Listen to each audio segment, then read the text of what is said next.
स्वागत है दोस्तों, मैं शाहिम हसन और इस समय मौजूद हूं भोपा थाना क्षेत्र के अंतर्गत आने वाले गांव जोली में।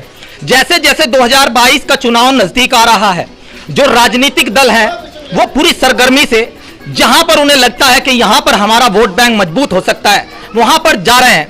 और अब तो भाईचारे की भी बातें होंगी, एकता की बात होगी, विकास की बात होगी। लेकिन आप देख सकते हैं कि जिस तरीके से चुनाव नजदीक आएगा और उसके बाद किस तरह की स्थिति रहती है, उस पर बिना किसी टीका टिप्पणी के मैं यहां पर एक ऐसे व्यक्ति के साथ मौजूद हूं जो इंडिया के मशहूर पत्रकार भी हैं, राजनीतिज्ञ भी हैं, लेखक भी हैं और कहा जाता है उनके बारे में कि एक तरीके से मोटिवेशनल स्पीकर का वो काम करते हैं। शाहिद सिद्दीकी मेरे साथ मौजूद हैं। सर, बहुत बहुत स्वागत है इंडिया प्लस न्यूज़ में।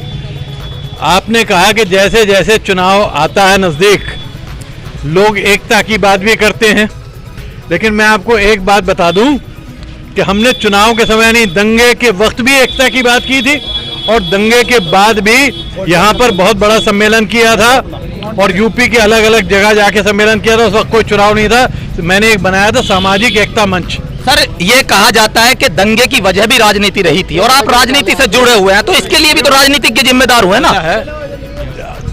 हर चीज की वजह राजनीति होती है और अच्छाई की वजह भी राजनीति होती है। देश की आज़ादी की वजह भी राजनीति थी, देश को एक करने की वजह भी राजनीति है, देश के विकास की भी वजह राजनीति है। महात्मा गांधी भी राजनीतिज्ञ थे, मौलाना अबुल कलाम आजाद भी राजनीतिज्ञ थे, पंडित जवाहरलाल नेहरू भी राजनीतिज्ञ थे। सर, मेरा सवाल यहाँ पर आपको रोकते हुए, कैसी राजनीति? राजनीति बुरी नहीं है, राजनीति कैसी हो, राजनीति विकास की होगी, बांटने की होगी कि जोड़ने की होगी। हम जोड़ने की राजनीति करने आए हैं, हम विकास की राजनीति की बात करते हैं। और मैं तो जब एमपी रहा हूं तो मेरे उसका 90% पैसा जो है स्कूलों, कॉलेजों और मदरसों के लिए गया है। मैंने कहीं एक नया पैसा अपना जाया नहीं होने दिया। तो मैं तो हमेशा से विकास का काम करता आया हूँ, विकास का काम करता रहूँगा। तो इसलिए मेरा जो मकसद है वो यहाँ पे एकता बनाना है, लोगों को साथ लेके चलना है, सारे धर्म के लोगों को। इसलिए ज़रूरी है कि दूसरी जो पार्टी है जो सत्ता में बैठी है वो बांटने का काम कर रही है, वो जीती इसीलिए रही है, विकास नहीं कर रही। आप देखो पिछले 7 साल में देश कहाँ से कहाँ आ गया, कहाँ हिंदुस्तान जो है अमेरिका से आगे जा रहा था, आज हिंदुस्तान बांग्लादेश से पीछे हो गया।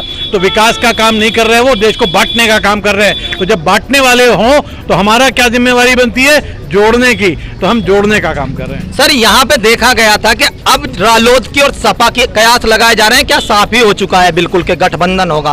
पहले बसपा और सपा का गठबंधन हुआ था, जो उससे जीते थे, लोकसभा सांसद बने थे, आज तक नजर नहीं आए, ढूंढ रहे हैं लोग। लेकिन आप यहाँ पर आए हैं, किस तरह का आश्वासन देना चाहेंगे? मेरे भाई, मैं तो यहाँ से हार के गया था तो भी आ रहा था। यहाँ सब लोगों को पता है कि मैं आता रहा, जाता रहा, जो मसले होते रहे उसमें जुड़ा रहा। जब दंगा हुआ तो मैं सबसे आगे उस लड़ाई में था। बुढ़ाना में भी मैं पहुँच रहा था, शामली में मैं पहुँच रहा था, कैंपों में भी पहुँच रहा था।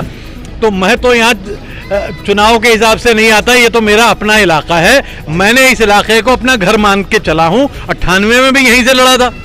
मेरे पास और भी जगह थी बहुत लड़ने की, जैसा कि आपने कहा। मैं 2009 में भी और जगह से लड़ सकता था, लेकिन मैं यही चुना।